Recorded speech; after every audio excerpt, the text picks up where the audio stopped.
Hello, this is Kevin Donahue, Senior Director with Protiviti, welcoming you to a new edition of Powerful Insights.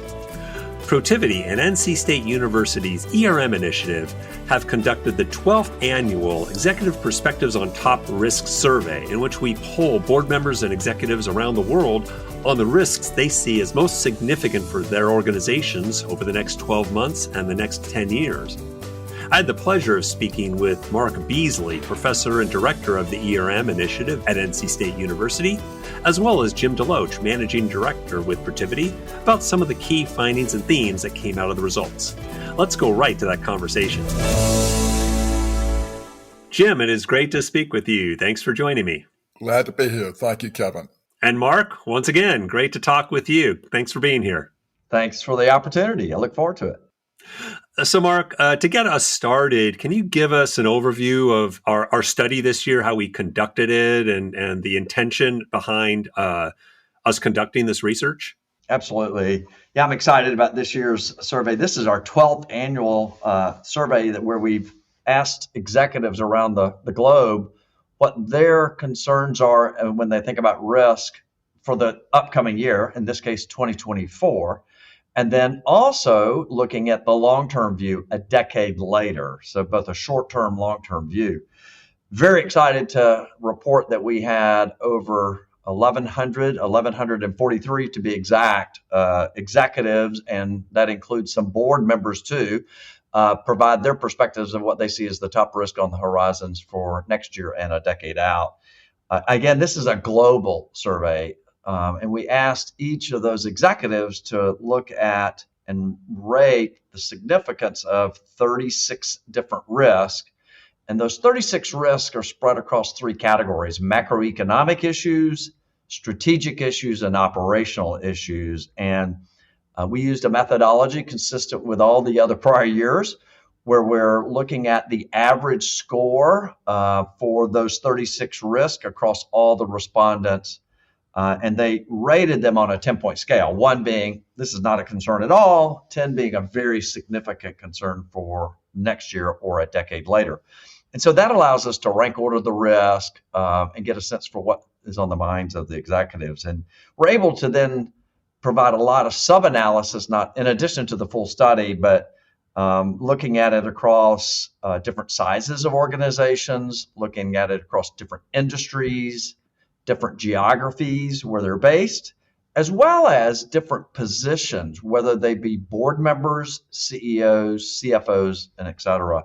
So it's just allows us to have a rich set of a lot of different perspectives of what they see as issues that organizations that they work with are facing, both in the short term and the long term. Thanks, Mark. And as we dive into our results and some of the key themes, I know one thing we see consistently are differences between these different groups and how they view the risk environment. And I think that's something that we found our audience is truly gravitating towards. So in our study this year, we talk about a lot of different things, and we could spend the next couple hours going into those. We're not going to do that. But what I thought I'd do is focus on several major themes that emerged from the results. One of those was the economy and inflation. No surprise, the top risk issue for the coming year, 2024. Mark, what did you see in some of these findings, and what did they kind of tell you based on what you're also hearing from organizations out there in the market? Yeah, as you noted, concerns about the economy, but particularly inflation, is the number one risk concern for next year. And it has, to be honest, been pretty much in the top 10 for most of the years we've done this study. And last year it was number 2, but it moved into the number 1 position. And I think just concerns about inflation and where the economy is going. I think everybody's sort of still wondering, is the recession shoe going to drop? And just that uncertainty is just creating a lot of angst, I think, among the executives that responded. And it really affects, we got that consistency of response when you look at it across the different ways we analyze this. So it's a top 5 risk issue for all sizes of organizations that we looked at. It's it's a top 5 risk. If you look at what a board member's worried about, what's a CEO worried about, what's a CFO worried about, except for a couple of positions. I think it was the chief strategy officer, the chief digital or data officer, where it didn't make the top 5, but it's in the top 5 for most everybody else. It was in the top 5 for every industry group except for energy and, say, government. And it's a concern, I think, at a significant impact level, which is the highest level of concern, particularly for financial services and consumer products and healthcare. So it's just a consistent sort of rating, doesn't matter how you sort of slice and dice it, for that number one. I think it's important also just to take a look at the top 10 for 2024. And while this is the number one risk, there are a couple of other macroeconomic concerns tied to just the current interest rate environment, as well as just increasing labor costs. So when you look at the economy, particularly inflation, it's hitting the top number one position, but in the top 10 are a couple more macroeconomic related. So just suggesting an overall concern about where we're going from an economic perspective. It's also interesting that particular risk, the number one risk, still hangs in there for the long term. So this is not something that they think is going away in the near term. It's a 2034 top 10 risk as well. So clearly concerns about the economy is, I guess, my conclusion from what we're seeing. Yes, and just to confirm for our audience, the top rated risk for 2024, I think it was the 7th rated risk looking out to 2034. Jim, wanted to get your thoughts on kind of the economic concerns, what companies are seeing. What are your views on, I guess, how companies are kind of looking at this and maybe planning for it over the next 12 months? Well, I think from the economy standpoint, the word I would add to it is uncertainty. It's hard to find anyone out there that really has a clear view as to where the economy is going. I mean, just now, recently, it seems that inflation may be cooling.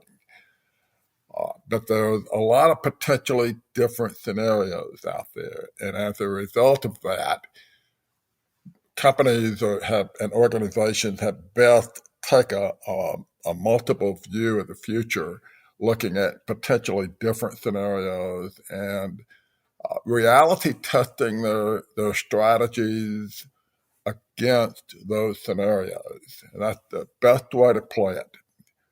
So I think given the uncertainty, using scenario analysis and looking at potential contingency response plans in the event that the economy takes an unexpected nosedive, because things are still fragile and events could trigger further uncertainty. For example, if the war in the Middle East were to expand uncontrollably, there are views out there that oil prices will soar, and we'll be right back to where we are now with respect to inflation. So I think it's important to keep an open eye and a focus on multiple scenarios and being prepared in the event those scenarios should arise.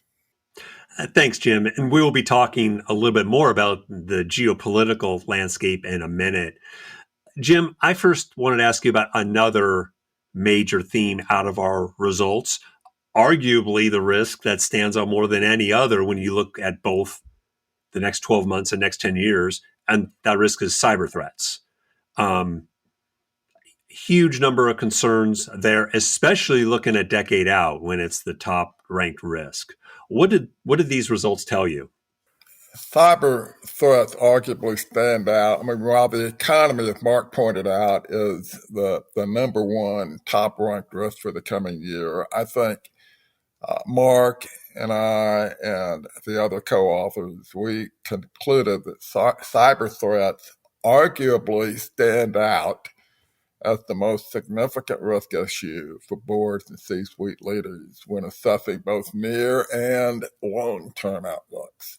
So for the next decade, interestingly, cyber threats, cybersecurity jumped from the 13th ranked risk in last year's study to the top-ranked risk, looking out 10 years.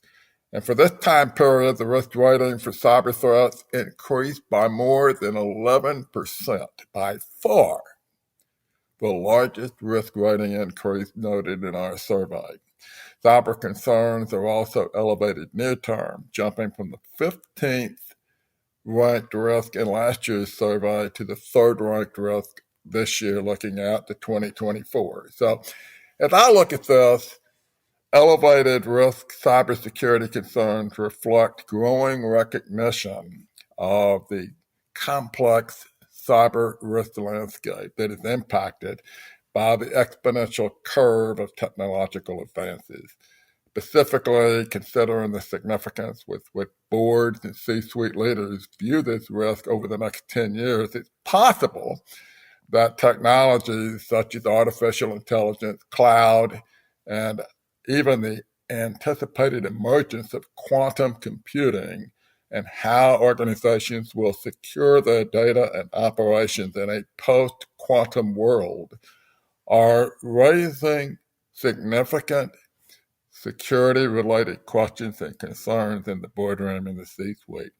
But there are, as we concluded looking at the data, other forces, such as increased reliance on third parties and geopolitical tensions, which Mark will talk about in a moment, also contributing to the threat landscape. So, regarding the geopolitical picture, don't want to step on Mark's comments, but competing national interest, nation-state territorial aspirations, and global terrorism are powerful forces that can affect the cybersecurity risk assessments in particular regions and countries. Yeah, I think, Jim, you're highlighting one of the themes I think that is important for everybody to realize is just the interconnectivity of all these risks. You're highlighting cyber, particularly where its position is number 3 in the top 10 for next year and number 1 for a decade out. But you've connected it to the other drivers of some of these risks when you look at the geopolitical issues, the need that I think a lot of organizations to be more digitally savvy and to embrace innovation, particularly when you look long term, there's going to be more and more dependency on technology, which just increases the exposure. So I think, you have to look at other risks. The concern about we need to be more digital means I'm now going to increase the cyber issue. Another related one, I think, in the top 10 for next year is number 5 in the top 10 is a heightened concern about regulatory scrutiny. Here within the United States, particularly, you've got now enhanced disclosure requirements for public companies, particularly, to announce if there's been an event within a very short window of time. So you've got a cyber risk concern and now a new regulation that's heightened. Those both are coming together and they're both in the top 10. So that's, to me, why you have to look at these from a portfolio perspective, or you'll miss some of the important connections that are important to realize that are there. Mark, that comment that you made about the regulatory issue, I think the SEC's new cyber security disclosure requirement, particularly the disclosure of incidents that arise that are deemed material, certainly adds to the assessment issues that companies face when they're looking at the cybersecurity picture. We're going to touch a little bit more on the talent side and the labor side, but part of the concern is I don't have the right talent to do some of these digital things, which means I may not have the right talent to help protect me. So we will touch on talent in a minute. Let's get to, though, the next topic on my list, the geopolitical landscape. So, Mark, this has already come up a bit in our discussion, but I wanted to have you touch on kind of what you are seeing in terms of trends driving some of the results from a geopolitical perspective. And I'll tee this up by saying that in our survey, the events in the Middle East certainly drove some differences in our results, where we saw significant jumps in scores for in many risks after October 7th, when events erupted in Israel and Gaza. So, as you said, these and other issues related to geopolitics are driving some changes here. But wanted to have you comment on this and what you're seeing. Yeah, I think the unfortunate events of this fall in the Middle East have really put the geopolitical risk on everybody's radar. Although I think it was already there, it just heightened it because of the situation in the Ukraine. So we already had that in play last year, and that's continued to be a concern. And then with the situation in the Middle East, it just really got that attention even higher. We definitely saw the risk related to geopolitical concerns did move up from last year. I think last year was like the 28th position. It's to the 20th position out of the 36 risks. So it did not make the top 10, interestingly. However, as you noted, we had the survey running during that period of time. So we've done an analysis to look at, well, what did we observe post October 7th? And as you noted, a real bump up in perspectives on a number of risks for those responding after October 7th, particularly dealing with the geopolitical concern, but even economic concerns related to inflation, cyber threats. Jim already talked about the connection between geopolitical and cyber. That was revealed, and that was a higher rated risk after October 7th, as well as the third-party risk concern. So the events in Israel and Gaza have definitely are on the radar, and it's affecting how they're looking at risk. Before October 7th, none of the 36 risks were at what we call the significant impact level. But the post-October 7th ratings, we had a number of that moved into that space. So suggesting that the recent events have really caused pause. And interestingly, that continues for the decade out view. So I think people are looking at the current environment that we're seeing ourselves in. You've got the background of Europe with the Ukraine and Russia. Now we have the Middle East issue. But lurking back there is that on everybody's mind is China, Taiwan, and what might happen in the uncertainties surrounding Asia. So that then gets into concerns about third-party sourcing, supply chain issues, the economy. I think geopolitical is sort of a common theme that's bumping up some of these other concerns.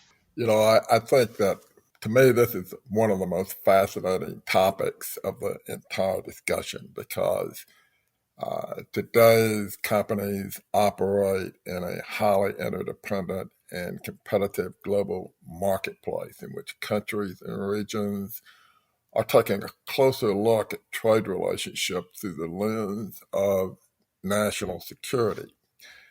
And this is contributing to a nuanced and challenging trading environment. So the point that Mark was making, the wars in Ukraine and the Middle East, the proliferation of disinformation, and the convergence that we're seeing with China, Russia, Iran, and North Korea in opposition to Western democracies. They provide a combustible mix that is impacting how leaders are assessing the global risk landscape. And the October 7th results, before and after, clearly illustrate that.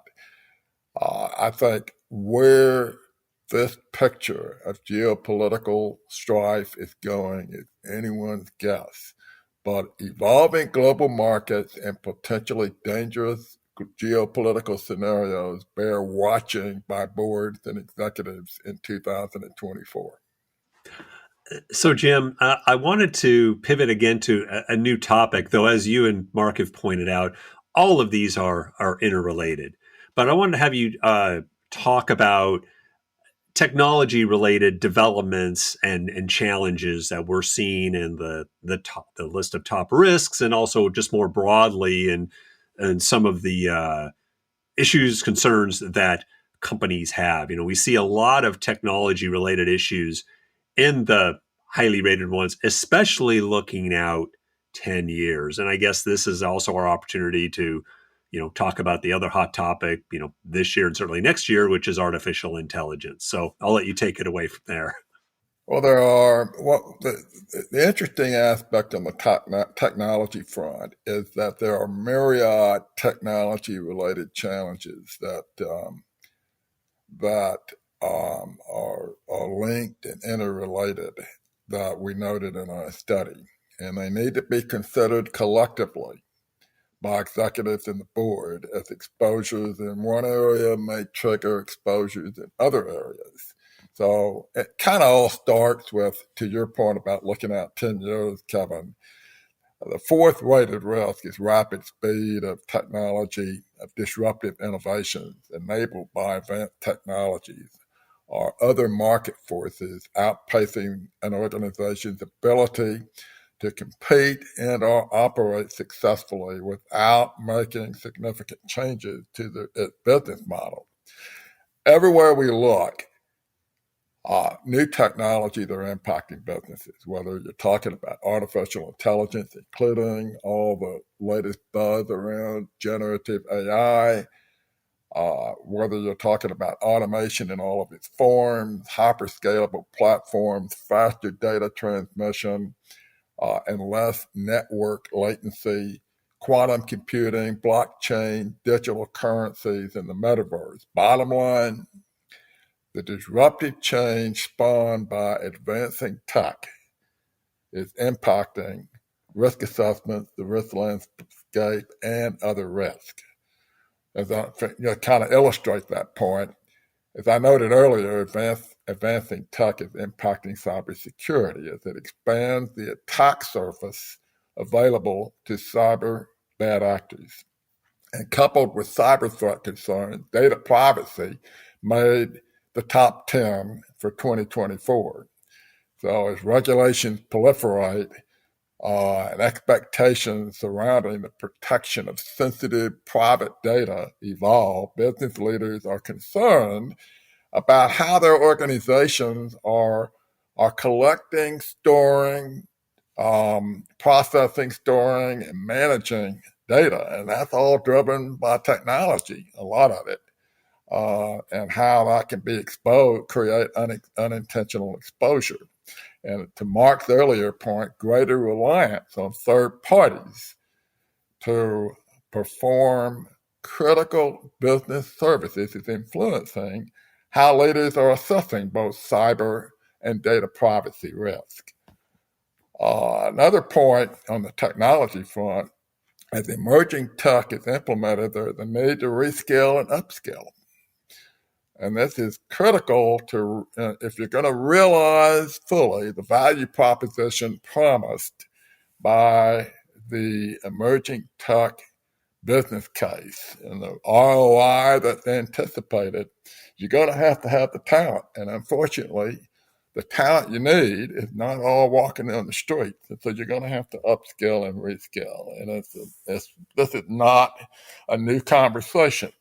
It's a conversation that's been going on for a long time, and that conversation has to be addressed right now, because the need to upskill and reskill to provide skills that are in short supply in the labor market is the sixth rated risk for 24 and the third rated risk looking out 10 years.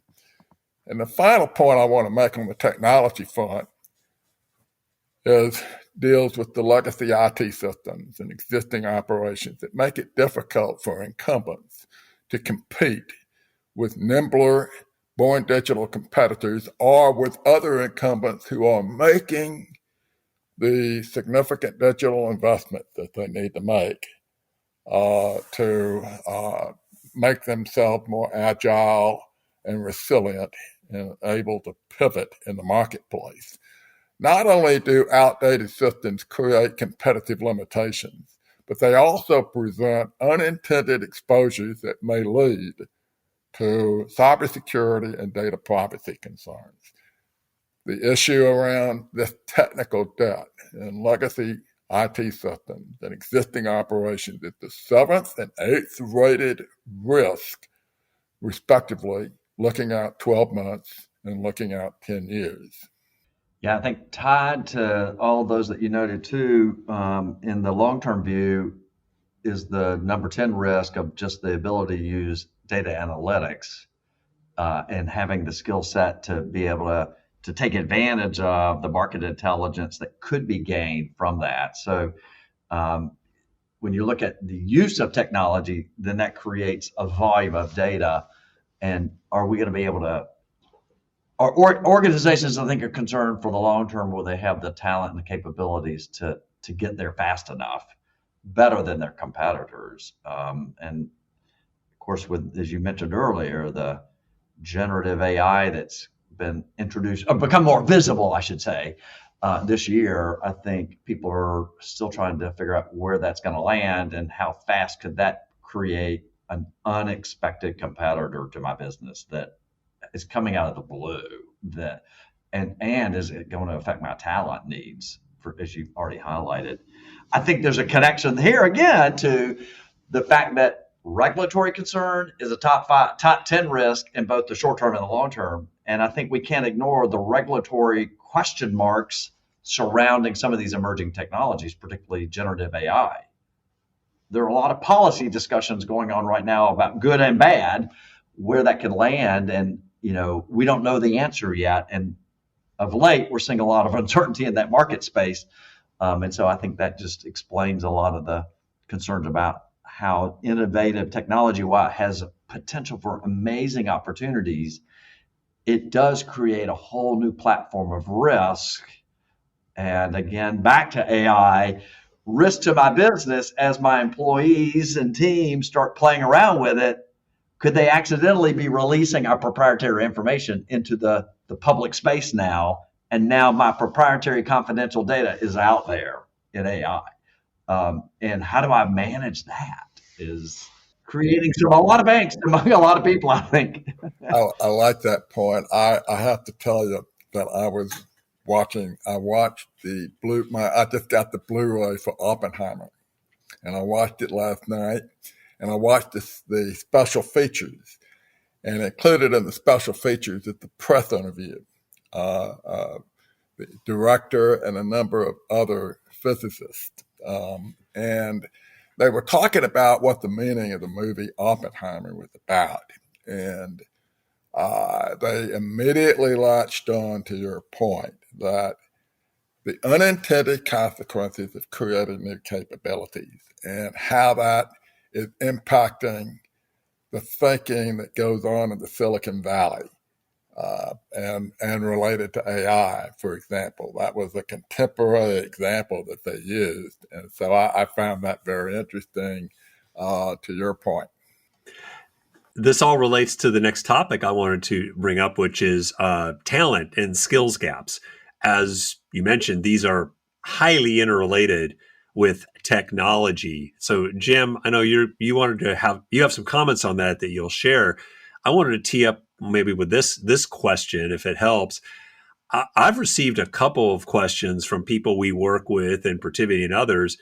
I get asking if we're seeing in the results how growth of technology and maybe increased use of AI is indicating any decrease in jobs and skills needs. And I'm saying we're not seeing those results. In fact, there's a lot of interest still, or I guess concerns about having the right talent, having the right skills. So, where do you see this kind of how do you see this unfolding right now in terms of what the people and talent and skills that companies need against the growth of technology? Well, I noticed that, you used the word, interrelated, interconnected, linked, maybe short of using the word correlated, how highly linked all these risks are. And when you get to the talent and skills question, it certainly bears that out, because amid all the concerns about the economy, the cyber and technology issues, people-related risk are also top of mind and highly interrelated. And to that end, there are a number of important themes. The first one is finding and keeping talent, and succession challenges remain a top risk. It's just the second highest risk, both for looking out 12 months as well as looking out 10 years. As I noted earlier, there is the need to reskill and upskill employees. And that is a challenge, as I said earlier, both now and in the future. Also, rising labor costs certainly has been a sign of our times and continue to be a persistent concern. Increases in labor costs represent the ninth rated risk for both 2024 as well as looking out long term. Mirroring the broader return to work trends in the market, however, workplace evolution has not been as significant an issue as it was last year, looking at 12 months. I think that, there's more comfort around the conversation of working remotely or as part of a hybrid work environment, as leaders are saying more clearly how to deal with this issue as the workplace continues to evolve. So we noticed that risk has kind of lessened in relation to other risks. And also last year, we had a lot of concerns expressed about culture, resistance to change, and the ability to escalate risk concerns timely within the organization. Those risks have also lessened in importance relative to other risks, suggesting that companies have been emphasizing the improved resilience and employee risk awareness in an environment which is pretty apparent to everyone is rapidly evolving. So, and those are some things that we noticed. Talent underscores almost virtually everything when you're talking about the ability to formulate winning strategies and executing those strategies skillfully in the market. Yeah, it's interesting, Jim. When you look at then by position, how do the different executives view the risk? That those that lead the talent function, the chief human resource officer, uh, were in sort of up there with the chief risk officer as far as the number of risk ranked at what we call the significant impact level. I think of 36 of the risks that chief human resources officers looked at, 8 of those as significant impact, and other positions rating risk at the significant impact level were your chief risk officer, your chief audit exec. Other positions didn't have them quite that high. So the HR leaders are seeing this as a continued concern, maybe not as strong as it was a year ago when we were coming out of the war for talent. I think that has, with the economy, again, things have stabilized a little bit. But a couple of the ones that caught my eye when you look at it from a talent lens that unfortunately, we're seeing it particularly here in the university space, is one of the significant impact risks is just meeting expectations in general around protecting health and safety of employees, but particularly their well-being and mental health. That one sort of pops out. I know we're dealing with that a lot in the university space with our students and the next generation mental health concerns that I think are creating some talent issues in that space. Another one that we'll touch on it a little bit, but is the reliance on third parties. That is one that the chief human resource officers are also rating as a high risk. And when I look at that, I think they're maybe thinking about it more from outsourced labor versus a supply chain issue, but they're more looking at it as a labor where they're getting like I would call it 1099 employee here in the United States, where you're looking at a contract worker perhaps, and knowing there are risks tied to that if there's dependency on those kind of more temporary kind of employee relationships. The bringing up the role of the CHRO is so key, because that role is shifting and changing. You hear more conversation around the importance of winning hearts and minds, more conversation around shifting from jobs and roles to skills. More conversation around emphasizing succession planning, leadership development, upward mobility, and building technology competencies, as well as differentiating retention strategies for the different generations, because the generations are different. And then fostering a culture that's based on core values and trust that serves as, as a magnet for talent. And then, I guess you also hear conversations around improving onboarding effectiveness. All of us is really dramatically changing and altering the traditional HR function to upgrading its capabilities that is more suitable to current surroundings. And of course, if we see up in Detroit, having to adapt to the emergence of union bargaining power, the world's changing on the skills front, and the CHRO has got to lead the change as opposed to just react to it.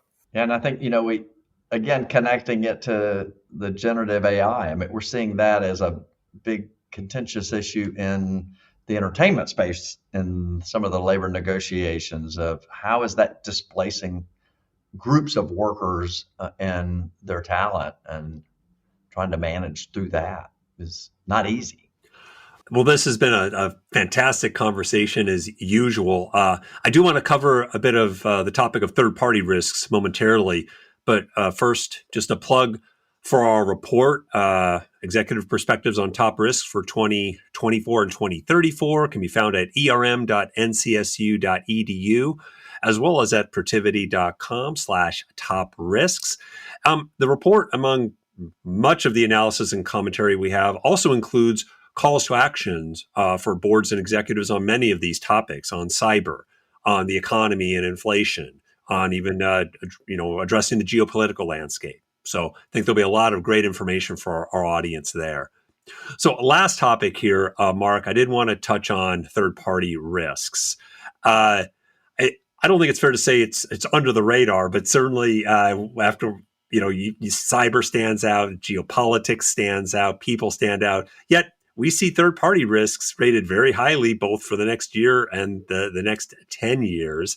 Again, we've touched on some of this, but I wanted to have you comment a bit on why you think that those are standing out so much right now. Yeah, this one, as you highlighted, it's just all of a sudden really come front and center. The last year it was ranked 17th, and this year it's 4th. It's among all the 36 risks, it increased the most as far as relative position. And it also jumped for the long term. So this is both a short-term, long-term issue. It's in the top 10 in both cases. And I think there are a lot of reasons for it. And this is back to our looking at things from a relationship portfolio view. The top concern that we talked about earlier about executives are concerned about their legacy systems and not being able to compete with a born digital enterprise may mean they're looking to outsource some of that capability because they don't have the ability to change their systems that quickly. So they're going externally to do that.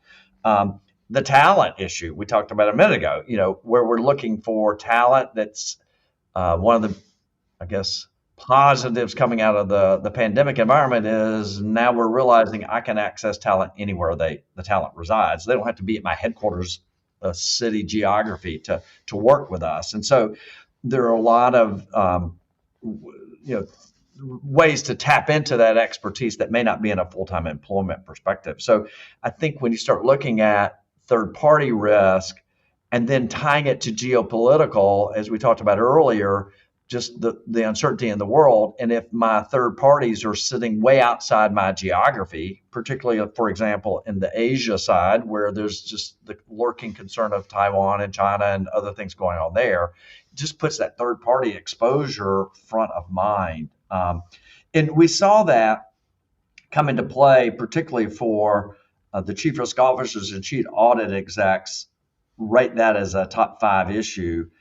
It's also a top 5 issue within financial services and then technology and media. those particular industries see it as a big concern.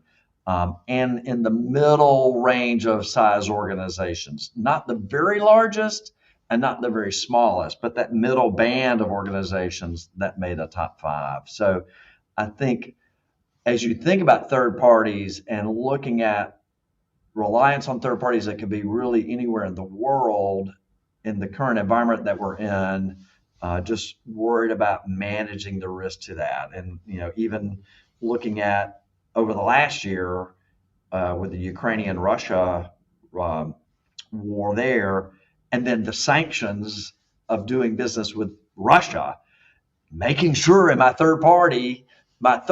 and then don't forget, third parties have third parties too. So we're talking about fourth parties, fifth parties, and down the list. Could I have a sudden exposure from a sixth party that all of a sudden becomes my responsibility? And could it create vulnerabilities that then create a cyber breach? So there's so much interconnectivity to all these, it's hard to ignore that. But I just think the whole third party space is, once it leaves the walls of my organization, I don't have my arms around it. And I'm like, what is it I don't know that I need to know? And it's way out there, literally around the world. I think the whole concept of the boundaryless organization, which is a term that's been used rather loosely over the last 20 plus, maybe 25 plus years, it continues to rear its head here because the interdependencies that organizations have through third parties is just continue to expand. This is a highly interconnected world, which brings into your point, Mark, the emphasis on the geopolitical climate. And now you got the West reducing reliance on China in the interest of de-risking, not decoupling, and restrictive laws and regulations around the globe that impact this. I think going forward in 2024, leaders are having to address their third-party risk management framework. And this is also relevant in the boardroom as it is in the C-suite. So, for example, who are the most important third parties in the company's ecosystem, and what assets and services within the organization are delivered through or in some way supported by those third parties, and have those third party relationships been evaluated against appropriate risk criteria, and what significant threats and vulnerabilities have emerged from this evaluation, and has a continuous monitoring program been established. I think those are some of the questions that bear discussion in the C-suite and in the boardroom, particularly if we move into 2024. Yeah, Jim, while you're saying that, what was running through my mind too, I want to highlight for our listeners, in the latter part of our report, we have a series of diagnostic questions where we have phrased them as questions that could help tease out what you're just talking about related to third parties, but then just risk management in general within their organization, that I think could be great discussion starters for risk committees of the management side, risk committees at the board side, and conversations between the management and the board, that we've given you, in essence, the listener, here are a bunch of questions. Try some of these to get the conversation going, to see where it may highlight vulnerabilities and how you're thinking about some of these risks. Mark, Jim, this has been another fantastic conversation. Thank you both for joining me.